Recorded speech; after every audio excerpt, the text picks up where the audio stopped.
Hi అండి అందరికీ. ఇప్పుడు ఒక ముఖ్యమైన విషయం గురించి మాట్లాడుకుందామండి. అదేంటంటే ఈ మధ్య కాలంలో లేడీస్, జెంట్స్ అని డిఫరెన్షియేట్ లేకుండా ఫెర్టిలిటీ ప్రాబ్లమ్స్ చాలా పెరిగిపోయాయి. దానికి కారణం 75-80% మన లైఫ్ స్టైలేనండి. బిజీగా తిరగడము, టెన్షన్స్, జంక్ ఫుడ్ తినడము, టైట్‌గా డ్రెస్సులు వేసుకోవడము, సాంప్రదాయాలు పాటించకపోవడము, ఇవన్నిటి వలన మనం ప్రాబ్లమ్స్ ఎదుర్కోవాల్సి వస్తుంది. ఇంకా లేడీస్ గురించి మాట్లాడుకుంటే ఇప్పుడున్న జనరేషన్ గాజులు అనేదే మర్చిపోయారండి. గాజులు వేసుకోవడమే వాళ్ళకి తెలీదు.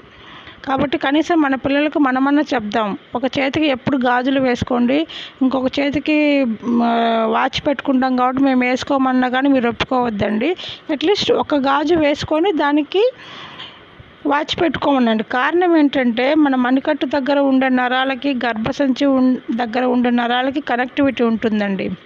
అలాగే పెళ్ళిగాని వాళ్ళైతే కాళ్ళకు పట్టులు కంపల్సరీగా వేసుకోవాలి. పెళ్ళైన వాళ్ళైతే బొటన వేలు పక్కన వేలుకి మెట్టలు పెట్టుకోమంటారండి.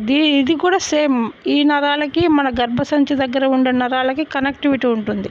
ఈ నరాలపై రాపిడి జరగడం వల్ల గర్భసంచిలో ఉండే నరాలు ఉత్తేజమే అందులో నుంచి కొన్ని ఎంజైమ్స్ ఇవి రిలీజ్ చేయడం వలన అవి మన ఫెర్టిలిటీ ఇంక్రీజ్ అవ్వడానికి దోహదపడతాయి. మనం అలాంటివి ఏం చేయకుండా ఎన్నిసార్లు హాస్పిటల్ చుట్టూ తిరగడం వలన ఉపయోగం ఏముంది చెప్పండి.